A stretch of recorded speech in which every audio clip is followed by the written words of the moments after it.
Hello， 大家好，芬芬小主意又同大家見面。今日芬芬姨想同大家分享一款甜品，就係鮮奶椰汁糕。好啦，我哋首先睇下我哋個材料先啦。鮮奶500g，椰漿400g，砂糖100g，魚膠粉22個 g， 最後就係清水240ml。就係呢5款咁簡單嘅材料呢，就可以做到我哋嘅鮮奶椰汁糕咯。我哋一齊開始啦。將魚膠粉加少少水，做成魚膠液啦。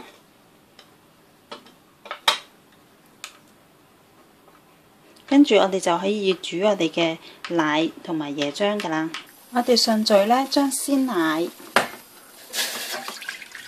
椰漿順序倒咗入個煲度，略為煮熱佢。跟住再將砂糖加埋落去。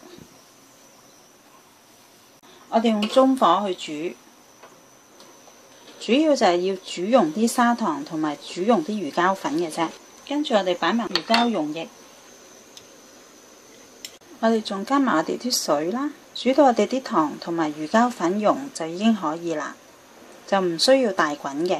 跟住我哋就要將煮好嘅鮮奶椰漿過一個篩啦。咁我哋嘅椰汁糕呢就會滑好多噶啦。好啦，我哋個鮮奶椰汁糕呢攤凍咗少少呢，就可以倒落去我哋個餅模度啦。咁然後等佢再凍少少呢，就包保鮮紙，然後擺落雪櫃，等佢雪到凝固咗呢，就可以食用噶咯喎。我哋個鮮奶椰汁糕呢雪到凝固咗啦，咁然後喺雪櫃拎出嚟啦，然後喺呢個四邊界一界呢4個邊位，然後就可以成件倒佢出嚟。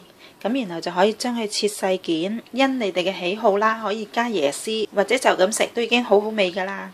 完成咗嘅鮮奶椰汁糕，多謝大家收睇，我哋下次再見啦，拜拜。